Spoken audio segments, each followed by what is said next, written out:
আর কদম চুমে কুসুম হলো পথের ধুলাবাড়ি দুশ্মনে খোদা পরশ পেয়ে হলেন আল্লাহর ওলি সে আমার নবী তোমার নবী সবার নবীজি সে আমার নবী তোমার নবী সবার নবীজি চন্দ্র যাহার খেলনা হলো সে আমার নবীজি আরশ পাকের মেহমান হলেন যার খাদিম জিবরাইল আরশ পাকের মেহমান হলো যার খাদিম জিবরাইল আর সর্বজাকে হাওয়া করে দেখো কেমন মিল দেখো কেমন মিল বৃক্ষ এসে ছায়া করে বৃক্ষ এসে ছায়া করে নীরব হয়ে যে সে আমার নবী তোমার নবী বলো সবার নবী যে সবার নবী যে আল্লাহুম্মা সাল্লি আলা সাইয়্যিদিনা মাওলানা মুহাম্মদ ওয়া আলা আলি সাইয়্যিদিনা মাওলানা মুহাম্মদ বাবাজিরা শোনালাইরা এতক্ষণ যা কিছু বললাম সব কথার পিছনে কথা একটাই ছিল আল্লাহ এইগুলো ঈমানদারদের জন্য বলেছে আর কারোর জন্য নয় কাদের জন্য বলবো না ঈমানদারদের জন্য বলেছেন তো এখন আপনাকে শুনিয়ে দিচ্ছি ঈমানদার হওয়ার জন্য শর্ত দুটো একটা তাকে কোরআন মেনে নিতে হবে আর একটা রাসূলের সঙ্গে মোহাব্বত রাখতে হবে মনে থাকবে ইনশাআল্লাহ বলেন তো সবথেকে বেশি কোরআনের সঙ্গে মোহাব্বত ছিল কার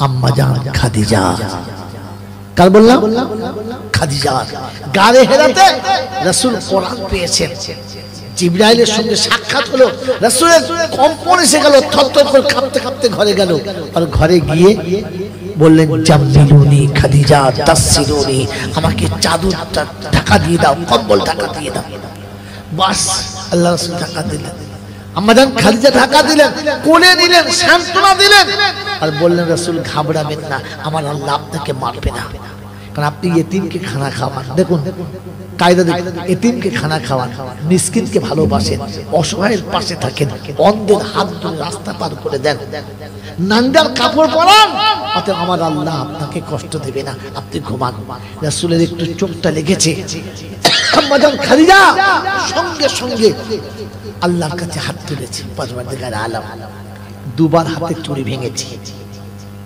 তৃতীয়বার এতিমের হাত ধরে বাঁচতে চেয়েছে আপনি আমাকে তৃতীয়বার আর বিধবার পোশাক পরাবেন না আল্লাহ আমি যেন এতিমের সঙ্গে বাকি জীবন কাটিয়ে দিতে পারি এতিম থেকে আপনি আমাকে আলাদা করে দেবেন না এ হচ্ছে বিবি যে স্বামী পড়ে গেছে তো বিবি পাশে হাত দিয়ে তুলে দিয়েছে মেরে মোহতরম দোস্ত বুজুর্গ আল্লাহ ওয়ালা ভাইরা আল্লাহর নবী গারে হেরাতে উম্মতের জন্য কাঁদছেন আর ধ্যানে বসে আছেন বাড়ি আসার কথা কোনো খেয়াল নেই আম্মা জান খাদিজাতুল কুবরা সংসার থেকে সব কাজ সেরে রান্না সেরে খাবার হাতে নিয়ে চলেছে দিদারে স্বামীর হ্যাঁ আমাদের বাড়ির বউ হলে বলতো ও যখন আসবে খাবে খাবে না খাবে যেখানে চলে যাবো দেখার দরকার নাই ও বিবি হাতে খাবার নিয়ে যাচ্ছে রাস্তা কেমন যেখানে চাপতে গেলে ভেতরটা থরথর করে কাঁপে আজ 1500 বছর পরেও চাপতে গেলে কলিজা শুকিয়ে যায় ওই রকম দুর্গম পাহাড়ের উপরে আম্মা জান খাদিজা একা চাপছেন এক হাতে খাবার আর পানি আর এক হাতে পাথরের কোনা ধরে ধরে কোনো রাস্তা নেই একটু একটু করে পা রাখার জায়গা তার উপরে চলেছে রোদের তাপে মক্কার মরুভূমি রোদের তাপে পাথর একেবারে উত্তপ্ত হয়ে আছে পা রাখা যায় না এমনি ভালো মানুষ পা রাখলে মনে হচ্ছে আগুনের উপরে পা পড়েছে ছ্যাক করে উঠছে আম্মা জান খাদিজা তার উপরে পা রেখে রেখে চলেছে অর্ধেকের বেশি উপরে চলে গেছে হঠাৎ পাটা স্লিপ খেয়ে গেছে আল্লাহু আকবার যেমনি পাটা স্লিপ খেয়ে গেছে পাথরের কোনা লেগে পায়ের তলার মাংস ছেড়ে চলে গেছে রক্ত ফেক দিকে বেরোচ্ছে আল্লাহু আকবার বলে পাথরের একটা কোনা ধরে চুপ করে দাঁড়িয়ে গেছে একটা উত্তপ্ত রোদে পা রাখা যায় না, তাতে পায়ের তলার ছাল উঠে গেছে, রক্ত গলগল গলগল করে আসছে, তারপরও চলেছে পা ফেলে একেবারে গাড়ি হেরার কাছে চলে গেছে, মুখটাকে আঁচল দিয়ে মুছে নিয়েছে, পরিষ্কার করে নিয়েছে, কষ্টটা যেন আমার স্বামী বুঝতে না পারে যে আমাকে চাপতে কষ্ট হয়েছে। এটার নাম ভালোবাসা, এটার নাম ভালোবাসা। যে আমার স্বামী আমার কষ্ট দেখে কষ্ট পাবে, আমার স্বামী কষ্ট পাকে আমি চাইবো না।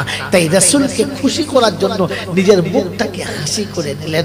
আল্লাহ পাক রব্বুল আলামিন আরশে আজিমে বসে সব দেখেছেন, অর্ধেকে এত খুশি হয়েছেন যে জিবরাইলকে বলে পাঠিয়ে যাও, জিবরাইল একটু আগে চলে যাও, খাদিজাকে আমার রাসূলের কাছে আসার আগে তুমি যাও আর গিয়ে বলে দাও আল্লাহ খাদিজার উপরে এতটা খুশি হয়েছে যে আরশে থেকে খাদিজাকে সালাম দিয়েছে, আপনি আল্লাহর সালামটা খাদিজাকে শুনিয়ে দেবেন। আমার বাবাজিরা, আম্মাজান খাদিজাতুল কুবরা মুখটা ফ্রেশ করে দিয়ে একবার হাসি হাসি মুখে আস্তে করে গাড়ি হেরানোর গর্তের ভিতর দিয়ে বাম দিক থেকে নেমে ডাইনে ক্রস করে যখন একবার মুখোমুখি হয়ে গেছে, সালাম আসসালামু আলাইকুম বলছে, খাদিজা একটা শুভ সংবাদ শুনে নাও। বললে কি? বললে একটু আগে জিবরাইল এসেছিল, আর জিবরাইল এসে বলে গেছে আমার আল্লাহ তোমাকে সালাম দিয়েছে। আম্মা খাদিজাতুল কুবরা রাদিয়াল্লাহু তাআলা আনহা পাথরের উপরে মাথাটা রেখে টুক করে কেঁদে গিয়ে বলেছিলেন, নারী জীবন আমার ধন্য হয়ে গেছে, আমার সার্থক জন্ম হয়ে গেছে, আমার আল্লাহ আমাকে সালাম দিয়ে পাঠিয়েছে। আল্লাহর হাবিব, আমি তো নারী, আল্লাহ সালামের জবাব দিতে কি পারি? একটু আপনি আমার তরফ থেকে সালামের জবাবটা দিয়ে দেন, আপনি জবাবটা দিয়ে দেন।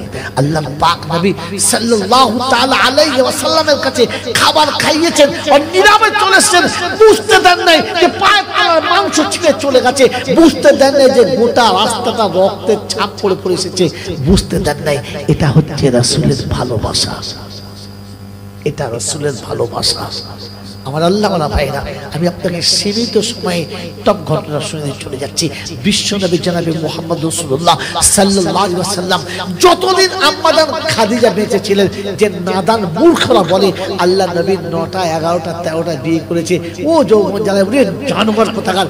আল্লাহর নবী আম্মাজান খাদিজাকে পেয়েছেন 25 বছর বয়সে, 25 বছর বয়সে খাদিজাকে হারিয়েছেন 55 বছর বয়সে। ওই বাবা জামাল আল্লাহ ভাইরা, 55 বছর পর্যন্ত দ্বিতীয় কোন রমণীকে আল্লাহর নবী সাথী হিসেবে বানান নাই। খাদিজা চলে যাবার পরে বানিয়েছে। যদি বিয়ে করার ঝোঁক থাকে তো প্রথম স্ত্রী মরে গেলে তারপরে বিয়ে করো, তবে বুঝবে তুমি সুন্নত আদায় করেছো। ঘরে বিবি রেখে দিয়ে আরেকটা চকচকে টাকির পাটালি দিকে শুয়ে পড়েছো, ছেঁচর কোথাকার। তোমাকে ছাগল গরু বলা যেতে পারে, আর কিছু বলা যায় না। আম্মাজান খাদিজা বেঁচে ছিলেন, আল্লাহ নবী দ্বিতীয় রমণীর পানি গ্রহণ করেন নাই। হযরত আলী কাররামাল্লাহু ওয়াজহু 4 বিবি, রিওয়ায়াতে 4-এর অধিকও বিয়ে রয়েছে, 4 বিবি। কিন্তু ফাতেমাতুজ জোহরার ইন্তেকালের পরে বাকিগুলো করেছেন। যতদিন ফাতেমা বেঁচে ছিলেন ততদিন দ্বিতীয় কোন রমণীকে আম্মা আলী হযরত আলী রাদিয়াল্লাহু বিবাহ করেন নাই, বিছানায় আনেন নাই। তারিখ অনেক লম্বা, তাই শর্টে শুনে চলে যাচ্ছি। বিশ্বনবী জনাবে মুহাম্মদ রাসূলুল্লাহ সাল্লাল্লাহু আলাইহি ওয়াসাল্লামের গোটা জীবনে যিনি সবথেকে বেশি সাথ দিয়েছেন তিনি হলেন মুহাম্মদুর রাসূলুল্লাহ সবথেকে কাছের সাথী আম্মাজান খাদিজাতুল কুবরা। আমার আল্লাহ ওয়ালা ভাইরা, আম্মাজান খাদিজার অন্তিম কাল এসে গেছে, শেষ সময়ে একেবারে পৃথিবী থেকে চলে যাবে, প্রচন্ড কষ্ট পাচ্ছেন। আল্লাহ রাসূল আসরের সাইড নামাজ পড়ে কাছে এসে বসলেন, মাথাটাকে তুলে কোলের উপরে নিলেন, আস্তে করে কপালে হাত বুলাচ্ছেন, জিজ্ঞাসা করছে খাদিজা তোমার কষ্ট হচ্ছে? বললেন না। আল্লাহ রাসূল বলেন খাদিজা চোখ মুখ দেখে বুঝতে পারছি কতটা কষ্ট, কপালের চামড়াগুলো জড়ো হয়ে গেছে, চোখের ভুরুর তলাটা কালো হয়ে গেছে, মুখের শেপ পাল্টে যাচ্ছে কষ্টের কারণে, তবুও বলছো কষ্ট হচ্ছে না? বলে না।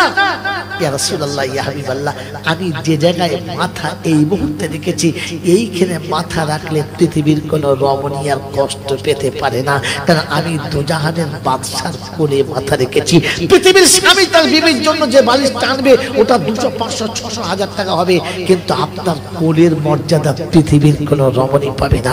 আমার বাবাজিরা, আমার শোনাচ্ছেন বন্ধুরা, আল্লাহ নবী কপালে হাত ফোলাচ্ছেন। আমার শোনাচ্ছেন বন্ধু, যাদের বিবি রয়েছে, বয়স হয়ে গেছে, বিবি থেকে দূরে থাকবেন না। আমাদের দেশের বুড়োরা তো বুড়ো হয়ে গেলে আর বউদের কাছে থাকে না, মৃত্যুর যন্ত্রণা ছটফট করছে। নাজ্জামের সে জিজ্ঞাসা করছে, না না নানি কেমন আছে? বলছে মরবে, দেখা ও হয়ে গেছে, বেশ করে বাঁচবে না, তুই দেখা। ও বাইরে বসে বিড়ি খাচ্ছে, তুই স্বামী না আসামি হারাবি, তুই স্বামী। তো উচিত ছিল এই সময় মাথার কাছে বসে থাকা, কপালে হাত থেকে সান্ত্বনা দেওয়া। মৃত্যুর যন্ত্রণা অর্ধেক কমে যায় যখন স্বামী তার স্ত্রীর মাথাটা কোলের উপরে তুলে দেয়, কোলের উপরে তুলে দেয়। মনে রেখে দেবেন আমার আল্লাহওয়ালা ভাইরা, যদিও কোলে শুধু হাড় আর চামড়া ছাড়া কিচ্ছু ছিল না, তবু ভালোবাসার স্পর্শে মৃত্যুর যন্ত্রণা অর্ধেক কমিয়ে দেয়। কখনো ভুলটা করবেন না আমার বন্ধু, আমার আল্লাহওয়ালা ভাইরা। আল্লাহ নবী সাল্লাল্লাহু আলাইহি ওয়াসাল্লাম কোলে নিয়ে কপালে হাতটা বুলাচ্ছেন আর জিজ্ঞাসা করছেন, খাদিজা কিছু দরকার আছে? কিছু চাইবে? বলো, কিছু দেবো? কিছু জিনিস দরকার আছে? জীবনে তো কোনোদিন কিচ্ছু বললে না। বললেন, আল্লাহর হাবিব আমি দুটো কথা বলবো, রাখবেন? আল্লাহ রাসূল বললেন, খাদিজা গোটা লাইফে কিছু বললে না, এখন বলছো, বলো, যা বলবে রাখবো, বলো। আল্লাহর হাবিব আমি কিছু চাইলে দেবেন? নিশ্চয়ই, বলো কি চাইবে বলো। আল্লাহর হাবিব আমি যখন মারা যাব আমার কাফনের কাপড় একটু ভালো কাপড় দেবেন তো? তো বললেন, শোনো, মক্কা এবং মদিনায় সব থেকে যেটা দামি কাপড় হবে তোমার কাফনের কাপড় সেটা হবে। আল্লাহর হাবিব আমি মরে গেলে কাফন পরে কবরে শুয়ে গেলে কাপড়টা তো মাটির সঙ্গে লেগে পচে যাবে। বললে হ্যাঁ পচে যাবে। বললে হ্যাঁ। তবে কি লাভ হলো? আপনার গায়ের একটা জামা। বলে বলো কোন জামা পছন্দ বলো। আল্লাহর হাবিব যেগুলো পরছেন ওগুলো না, যেগুলো নতুন কাটিয়েছেন ওগুলো না, একটা জামা আপনি পরে ছিঁড়ে ফেলেছেন, আমি সেলাই দিয়েছি, ফের পরেছেন, ছিঁড়ে গেছে, আর তালি দিতে পারি নাই। আপনাকে বলেছি আর তালি হচ্ছে না, আপনি বললেন বাদ দিয়ে দেন। আমি ওটাকে কেচে পরিষ্কার করে ভাঁজ করে রেখেছি, আমি বাস কাপড় নিয়ে কবরে শুয়ে যাব। এই কাপড়টা তো মাটিতে খেয়ে নেবে, এই কাপড়ের দরকার নেই। ওই জামাটা আপনি আমাকে পরিয়ে দেবেন, যে জামাটা পরে আপনি উম্মতের দুয়ারে দুয়ারে কলেমার দাওয়াত দিয়েছেন, ওই জামাটা আমি রেখে দিয়েছি। বললেন আচ্ছা ঠিক আছে। আর কি? আল্লাহর হাবিব পৃথিবীর যত রমণী মারা যাবে তার স্বামী কবরে রেখে চলে আসবে। বললে হ্যাঁ। আপনিও রেখে আসবেন? বললে হ্যাঁ। আল্লাহর হাবিব আপনি তো জানেন, কেউ জানেন, কিন্তু আপনি তো জানেন যে আমি জীবনে কোনোদিন একা বিছানায় ঘুমাই নাই, তাই অন্ধকার কবরে আপনি আমাকে রেখে আসবেন, একা কি করে ঘুমাবো? আমার কবরের কথা শুনলে খুব ভয় লাগে, তাই আপনি কবরের কাছে গিয়ে একটু বলে দিয়ে আসবেন যেন কবর আমাকে ভয় না দেখায়। আল্লাহ রাসূল বললেন তাই বলে দেব, তাই বলে দেব। যেমনি বলেছেন তাই বলে দেব, অমনি দুটো চোখ দিয়ে টপ টপ টপ টপ করে পানি আসছে। আল্লাহর নবী আম্মা জান খাদিজাতুল কুবরাকে আরো কাছে নিয়ে বললেন, মরণের ভয়ে চোখে পানি আসছে, আজরাইলের ভয়ে কাঁদছো? বলে আল্লাহর হাবিব ওই পাক জাতের কসম, ওয়াল্লাযী নাফসি বিয়াদিহি, যার হাতে তোমার আমার জান বাঁধা, ওই জাতের কসম, মউতের ভয়ে কাঁদি নাই, আজরাইলের ভয়ে কাঁদি নাই। বলে তবে? আল্লাহর হাবিব কাঁদছি আপনার জন্য, একে বলে মুহাব্বত, আমি কাঁদছি আপনার জন্য। বলে কেন? আল্লাহর হাবিব আপনি রাতের অন্ধকারে উম্মতের কাছ থেকে দাওয়াতের কাজ ছেড়ে বাড়ি ফিরবেন, আর আপনি ডাকবেন আর বাড়ির দরজা লাগানো থাকবে, আপনি কষ্ট পাবেন, আপনার দরজা কে খুলে দেবে? এরকম একজন সাথী পাচ্ছি না, যার হাতে আমি আপনাকে সঁপে দিয়ে যাব যে আমি চলে যাচ্ছি, তোরা আমার হাবিবকে দেখিস, আমি চলে যাচ্ছি, তোরা আমার স্বামীকে দেখিস। শীতের রাতে আপনি বড় কষ্ট করে আসবেন, আপনার ওই পদযুগল দুটো ধুয়ে দেওয়ার জন্য একটু গরম পানি নিয়ে কে অপেক্ষা করবে? আমি তো সারা জীবন পানি আর পেয়ালা নিয়ে অপেক্ষা করতাম, আপনি আসলে আপনার পা দুটো ধুয়ে দেওয়ার জন্য। ওগো আল্লাহর হাবিব, যেদিন আমি থাকবো না সেদিন আপনার পা দুটো কে ধুয়ে দেবে? কার হাতে আমি আপনাকে সঁপে দিয়ে যাব? একথা মনে পড়লে মৃত্যুর কষ্ট থেকে আমার কষ্ট বেশি হচ্ছে। আমার স্বামী কার কাছে দাঁড়াবে, কে তাকে পানিটা এনে দেবে? আমার আল্লাহওয়ালা ভাইরা, ওই দিনে ছোট্ট মেয়ে আম্মা জান ফাতেমা তো জোহরা এসে আব্বুর কানের কাছে মুখটা রেখে গলা জড়িয়ে ধরে বলেছিল, আব্বা আপনি আম্মাকে বলে দিন আজ থেকে আপনার জিম্মেদারি আমি নিলাম। আল্লাহর নবী টুকরে কেঁদে গিয়েছিলেন, বলেছিলেন খাদিজা আমার একটা মা মরে গেছে, আমার একটা মা মরে গেছে, আর একটা মা আমার জিম্মেদারি নিয়েছে, তোমাকে আর চিন্তা করতে হবে না। ফাতেমা আমার জিম্মেদারি নিয়েছে, আমার একটা মা চলে গেছে আর একটা মা রয়েছে। এই জন্য আমরা আল্লাহ রাসূলের যত বেটি আছে সবাইকে কুলসুম বলে ডাকে, রুকাইয়া বলে ডাকে, জাইনাব বলে ডাকে, আর ফাতেমাকে সবাই আম্মা জান ফাতেমা তো জোহরা বলে। কারণ রাসূল আম্মা জান বলে ডেকেছেন, তাই উম্মতের মুখে অটোমেটিক মা শব্দটা চলে আসে। বাবাজির আমার আল্লাহওয়ালা ভাইরা, আম্মা জান খাদিজাতুল কুবরা দুনিয়া ছেড়ে চলে গেছে, দুনিয়া ছেড়ে চলে গেছে। গোসল কে দেবে? ফাতেমা তো জোহরা বলছে আব্বা আমার মায়ের গোসল আমি দেবো। আমার মায়েরা যেখান থেকে জলসা আপনারা শুনছেন আপনার করজোরে বলি আপনাদের কাছে, মা মরে গেলে গোসল আপনি দেবেন, অন্য কাউকে দিয়ে দেওয়া হবে না। বেটি মরে গেলে মা আপনি গোসল দেবেন, বেটিকে কোলে নিয়ে বলবেন তোকে 10 বছর গোসল দিয়েছিলাম, পছন্দ হয় নাই, আবার গোসল দিচ্ছি, আমার হাতে গোসল করে নে। ও মা যখন গোসল দেবে চোখের পানিতে কাপড়টা ভিজে যাবে, আর এটাই ওর নাজাতের কারণ হয়ে যাবে। মাকে গোসল যখন বেটি দেবে, বেটি গোসল দেবে আর বলবে মা তুমি আমাকে গোসল শিখিয়ে দিয়ে গেছো, গোসল করিয়ে দিয়ে গেছো, আজ আমি গোসল করিয়ে দিচ্ছি। চোখের পানি অটোমেটিক পড়বে। আম্মা জান ফাতেমা তো জোহরা খাদিজাতুল কুবরাকে গোসল করিয়ে দিলেন, আর এসে বললেন আব্বা আব্বা গো কই কাফনের কাপড়টা দেন। আল্লাহ নবী ওই জামাটা বার করে দিয়েছেন, যে জামাটা পরে গাড়ে হেরাতে ধ্যানে বসে থাকতেন। কাপড়টা হাতে নিয়ে ফাতেমার চোখ দুটো পানিতে ছলছল করছে আর বলছে আব্বা আমার মা একদিন মালিকত্ব যাচ্ছিল, গোটা মক্কা এলাকাতে, মক্কাতে আমার মা ব্যবসায়ীটা রানী ছিল, যার সামনে পিছনে দাসী ঘুরতো। সকালে পড়লে কাপড়টা বিকেলে পরতো না, একবার পরলে দ্বিতীয়বার পরতো না। আজ আমার মায়ের জন্য একটু নতুন কাপড়ের ব্যবস্থা হলো না আব্বা, এই পুরাতন জামাটাই পরিয়ে দিতে হলো। আমার আল্লাহওয়ালা ভাইয়েরা, জ্ঞানীজনরা সুদী নমসা, সেদিন বিশ্বনবী জনাবে মুহাম্মদ রাসূলুল্লাহ বলেছিলেন ফাতেমা জামাটা আমি পছন্দ করি নাই, পছন্দ করেছে তোমার মা, যাও নিয়ে যাও। ফাতেমা তো জোহরা কাপড় নিয়ে ভিতরে গেলেন। আল্লাহ নবী দরজার বাইরে বসে আছেন। কিছুক্ষণ পরে ফাতেমা বাড়ির বাইরে এসেছে, মুখটা একেবারে গোলাপের মতো, ফুলের মতো সাজানো আছে, চোখ মুখ ছলছল ছলছল করছে হাসির আর আনন্দের জোয়ারে। আল্লাহ রাসূল জিজ্ঞাসা করছেন ফাতেমা কাপড় নিয়ে কাঁদতে কাঁদতে গেলে আর মুখ ভরা হাসি নিয়ে বের হয়ে এলে, বুঝতে পারলাম না ব্যাপারটা ভিতরে ঘটলো কি।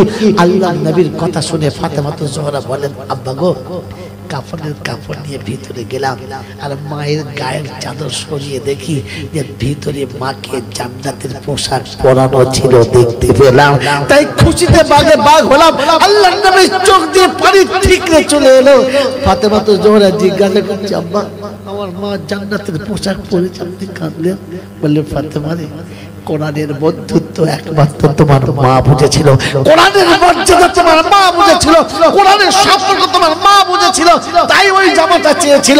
এইটা সেই জামা যে জামা পরে আমি গাড়ে হেরাতে রাতের পর রাত কাটিয়েছি, এটা সেই জামা যে জামা পরে উম্মতের দুয়ারে দুয়ারে ঘুরেছি, এটা সেই জামা যে জামা পরে গাড়ে হেরাতে দাঁড়িয়েছিলাম, জিবরাইলের সঙ্গে সাক্ষাৎ করেছি, জিবরাইলের আমার বুকে বুকটা লাগেছে, এটা সেই জামা যে জামা পরে আমি কোরআন বুকে করে গাড়ে হেরা থেকে বাড়ি ফিরেছি। কোরআনের সম্পর্ক তোমার মা বুঝেছিল, তাই আল্লাহ পাক জান্নাতের পোশাক আগে পরিয়ে দিয়েছে, অন্য কোনো কারণে না। বিশ্বনবী জনাবে মুহাম্মদ রাসূলুল্লাহ সাল্লাল্লাহু আলাইহি ওয়াসাল্লাম জানাজার পরে আম্মা জান খাদিজাকে কবরের কাছে নিয়ে চলে গেছেন, কবরে শুইয়ে দিয়ে দাঁড়িয়ে আছেন। সবাই মাটি দিয়ে চলেছে। জান্নাতুল মালাতে আজও আম্মা জান ঘুমাচ্ছেন, আরাম করছেন। আল্লাহ যদি হজে কিংবা উমরা নিয়ে যায়, চেষ্টা করবেন ভিতরে না যেতে পারলে দূর থেকে জান ভরে দেখার, আরেকবার প্রাণ ভরে মা বলে ডাকার, মা এসেছি তোর কাছে যেতে পারছি না, এসেছি। আমাদের সুযোগ হয়েছিল আমরাও গেছি দেখেছি, খোদার কসম করে বলছি ওই মাটি থেকে এমন খুশবু বার হয় যে খুশবুটা পৃথিবীর কোনো খুশবুর সঙ্গে আজও মেলে না। মনে হয় যেন খুশবুটা কোথা থেকে আমার আল্লাহ ওটা জান্নাতের খুশবু। তাই অনেক সময় আগে হাজিরা ওখান থেকে এক মুঠো মাটি নিয়ে চলে আসতেন, আর আতরের জায়গাতে খুশবু জায়গাতে ওই মাটি একটু গায়ে ঘষে নিতেন, তো সারা জীবন মাটিতে সেন্ট পাওয়া যেত। আমার আল্লাহ ভাইরা এই ভুল করার জন্য এখন কবরটা ঘিরে দিয়েছে। আম্মাজান খাদিজাকে কবরে শুইয়ে রেখে দিয়ে সবাই মাটি দিয়ে চলে গেছে। আবু বকর সিদ্দিক দাঁড়িয়ে আছে, আল্লাহ রাসূলের চোখ দিয়ে টপ টপ টপ টপ করে পানি আসছে। সিদ্দিক একবার জিজ্ঞাসা করলেন, আল্লাহর হাবিব আপনি যদি এতটা ভেঙে পড়েন, উম্মতকে বুঝাবো কি দিয়ে, উম্মতকে বুঝাবো কি করে? আল্লাহ রাসূল সেদিন শুনিয়েছিলেন সিদ্দিক আকবরকে, আবু বকর আমি শুধু বিবি হারাই নাই, আমি এমন একজন বন্ধুকে হারালাম যেদিন মক্কার জমিনে আমার পাশে কেউ ছিল না সেদিন খাদিজা ছিল, যেদিন আমার সামনে দাঁড়াবার মতো কেউ ছিল না সেদিন খাদিজা ছিল, যেদিন আবু দুজানা বলেছিল মুহাম্মদকে শেষ করা আমার কাছে কোনো ব্যাপার না। আমার আল্লাহ ওয়ালা ভাইরা সেদিন আবু তালেব এসে বলেছিল তুই নাকি শুনেছি আবু দুজানার সঙ্গে লড়বি? বললে হ্যাঁ হ্যাঁ, আল্লাহ আরাম করছেন, খাদিজা মাথায় হাত বুলিয়ে সান্ত্বনা দিচ্ছেন। আর খবর যখন শুনেছেন তো সেদিন আবু তালেব ছুটে এসে বলছে তুই জানিস না?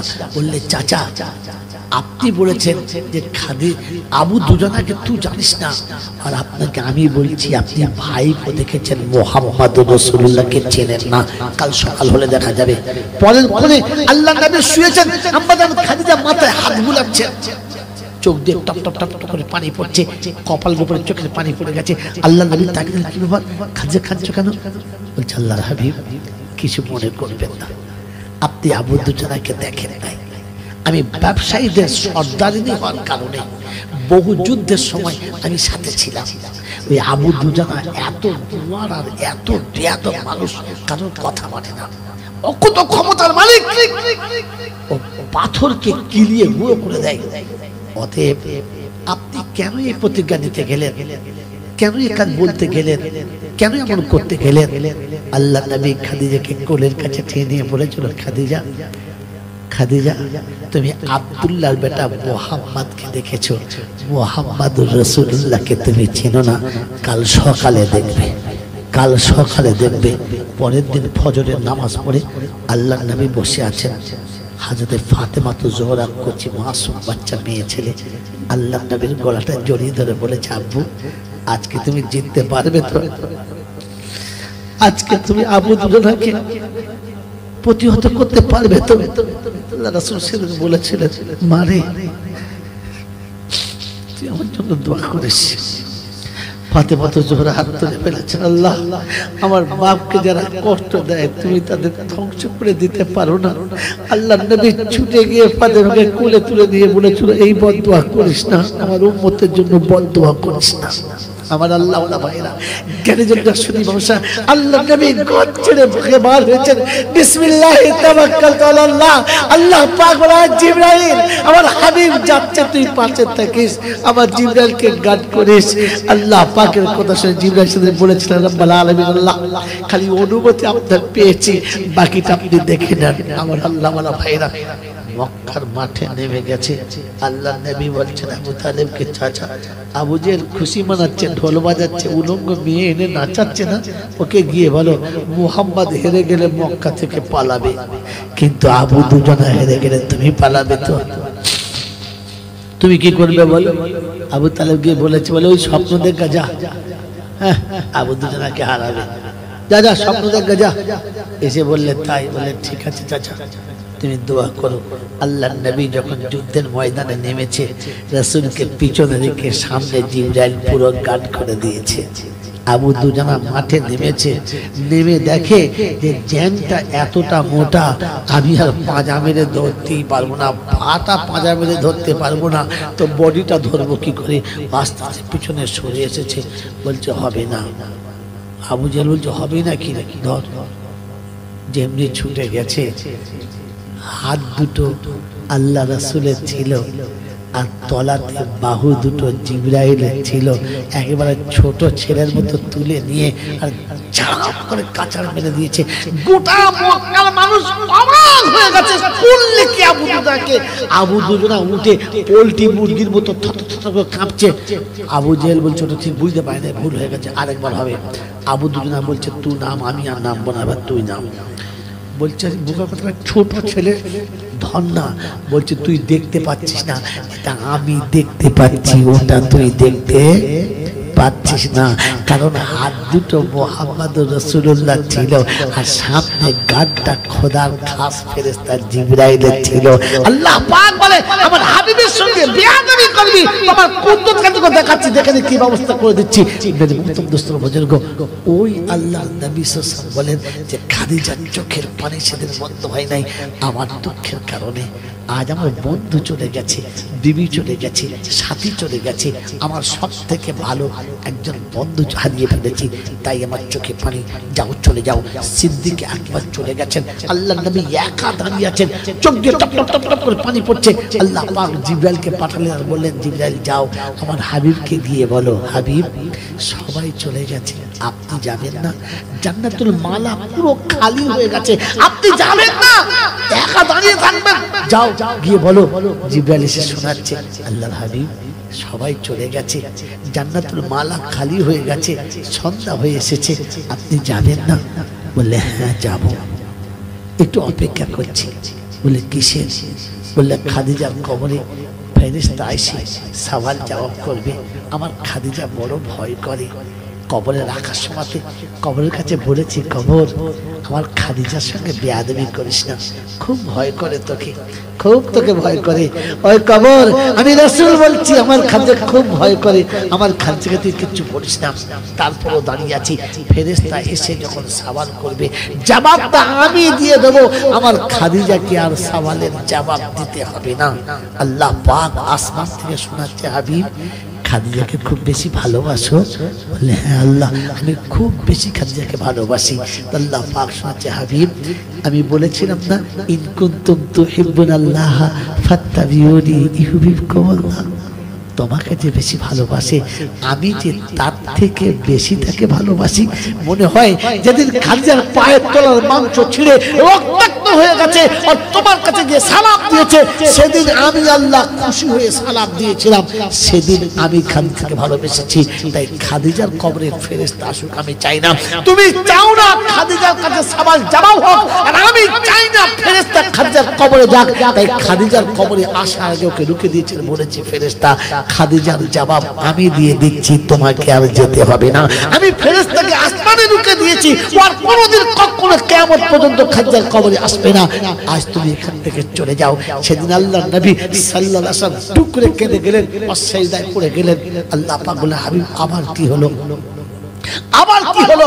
খাদিজার ব্যবস্থা হয়ে গেল, আবার কি হলো? ওই যে আল্লাহর নবী বলেছিলেন আল্লাহ খাদিজার কবরের সওয়ালের জবাবটা আপনি তো বন্ধ করে দিলেন, আমার এই উম্মতের জন্য আমার উম্মতের কবরের সওয়াল জবাবটা কি হবে? আমার খাদিজার জন্য আপনি তো মাফ করে দিলেন, আমার উম্মতের জন্য আপনি কি করবেন? আমার উম্মতের জন্য কে সওয়ালের জবাবটা দেবে? ওই আল্লাহ পাক শুনেছে হাবিব উম্মতকে আমার কাছে চলে আসতে বলবি, বাকিটা আমি বুঝে নেব, বাকিটা উম্মতের জবাব আমি দিয়ে দেবো। জোরে বলেন সুবহানাল্লাহ। আল্লাহ ভাইরা আল্লাহ নবী সাল্লাল্লাহু আলাইহি ওয়াসাল্লামকে বললেন হাবিব তোমার এতিম উম্মতকে আমার কাছে এসে দাঁড়াতে বলো, আমার কাছে এসে দাঁড়াতে বলো, বাকিটা আমি ব্যবস্থা করব। তাই আজকে বলে দিয়ে চলে গেলাম। আল্লাহ পাক আপনাকে আমাকে ডেকেছে, শুনিয়েছে, যখন আমি ডাকবো তখন চলে আসবি। আর আল্লাহ পাক শুনিয়ে দিয়েছেন আমার দরবারে হাজিরি দিবি, আমার দরবারে যখন হাজিরি দিবি আমি তোকে বাঁচিয়ে নেবো। তো আল্লাহ নেবে আল্লাহ একটু একটা রাস্তা বলে দাও না, একটুখানি শুনিয়ে দাও না। তো আল্লাহ বলবো আলা সাফা ইউতিকা রাব্বুকা ফাতারদা, হাবিব খুশি করে দেবো বলছি তো, বলছে আল্লাহ বুঝেছি আপনি খুশি করে দেবেন, একটু নমুনাটা শুনিয়ে দেন না, জানটা ভরে যায়।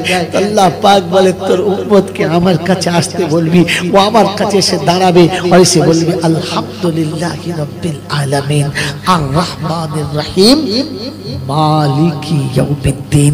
আমাকে কিয়ামতের মালিক বলে স্বীকার করে নেবে, আমাকে কিয়ামতের মালিক বলে স্বীকার করে নেবে। আমি মালিক হলে আমার ইচ্ছা মতো বিচার করব, আমার হাবিবের উম্মতকে আমি আড়াল করে পার করে দেব। কারণ মালিক আমি কই ফেরত কেউ থাকবে না, আমাকে মালিক বলে যে স্বীকার করে দেবে, আমি আল্লাহ তাকে বিনা হিসাবে পার করে দেব। সুবহানাল্লাহ। আমার বাবাজিরা আমার শোনাচ্ছেন বন্ধুরা, এজন্য শুনিয়ে দিয়ে চলে গেলাম। আমার সোনামণি মায়েরা বলে এজন্য শুনিয়ে দিয়ে চলে গেলাম। স্বামীকে অতটা খুশি করো যে তুমি চলে গেলে যেন কবরের কাছে দাঁড়িয়ে কেঁদে বলে আল্লাহ আমি রাজি আছি, আমি ওর উপরে রাজি আছি। তো আল্লাহ পাক বলবেন স্বামী রাজি আছে তো আমিও রাজি আছি, তোমার নাজাতের জন্য এটা যথেষ্ট। আমার আল্লাহ ওয়ালা ভাইরা, এজন্য কোরআনের সঙ্গে পূর্ণ ভালোবাসা রাখার আর সেই সাথে মুসলমান হয়ে কবরে যাবার আল্লাহ তৌফিক দান করুন। সকলে বলে আল্লাহুম্মা আমিন। ওয়া আখিরু দাওয়ানা আনিল হামদুলিল্লাহি রাব্বিল আলামিন। মুহাব্বতে দরুদ শরীফ। আল্লাহুম্মা سيدنا مولانا محمد وعلى آله سيدنا مولانا محمد ভাসাইয়া প্রেমের তরি ও কান্দারি করে নিও পার, আমি বড় গুনহগার, আমি বান্দা যে তোমার। কাল হাসরে তুমি ছাড়া, কাল হাসরে তুমি ছাড়া কে আছে আমার,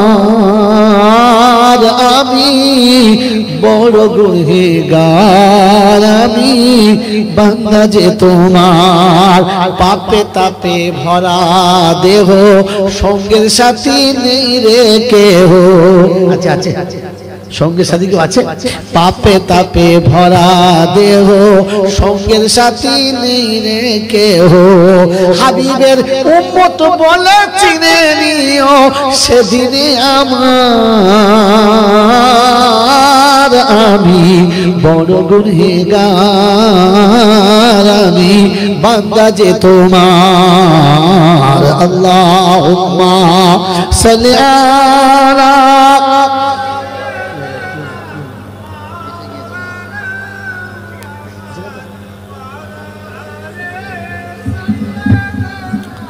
মাওলানা মুহাম্মদ। বাবাজিরা সোনার লালীরা, এতক্ষণ পর্যন্ত আমি গুনহগার কথা বলেছি। মানুষ তো ভুল আমার হতেই পারে, পারে না পারে না। যদি কোনো ভুল হয়, কারোর মনে কষ্ট হয়, কারোর মনে ব্যথা লাগে, তো আল্লাহর রাস্তে ক্ষমা করে দেবেন। আর সত্য জীবনে মানার জন্য আপনাকে আমাকে প্রতিশ্রুতি নিতে হবে। আল্লাহ যেভাবে বলেছেন, রাসূল যেভাবে বলেছেন, ঠিক সেইভাবে আমরা আমাদের জীবন কাটাবো ইনশাআল্লাহ, কাটাবো ইনশাআল্লাহ। আল্লাহ পাক আপনাকে আমাকে ভাবার তৌফিক দান করুন। কি বলছেন? ধরে রাখবো? আচ্ছা তো ধরে রাখবো, আল্লাহ ভাই একটু বসেন, অসুবিধা অসুবিধা হতেই পারে, কেউ জানুক না জানুক। আচ্ছা ঠিক আছে। আর বাবাজিরা দেখেছেন আমার বড় ভাই চলে এসে বলছে হুজুর ওই কেউ জানুক আর না জানুক। আচ্ছা বলে এই বুড়ো বয়সে গজল হয়, জোসের মাথায় একটা বলি, হ্যাঁ না? তাই জন্য আমি আপনি যারা বসে আছি, কে কি আর কে কেমন এটা কে জানে? আর কে জানে? আর কেউ? আর কেউ? আমি তো জানি না। আমারটা তো আমি জানি, আমারটা তো কেউ জানো কার নাই বা জানো,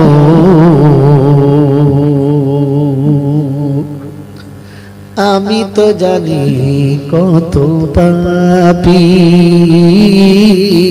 কেউ জানো কার নাই বা জানো, আমি তো জানি কত পাপী।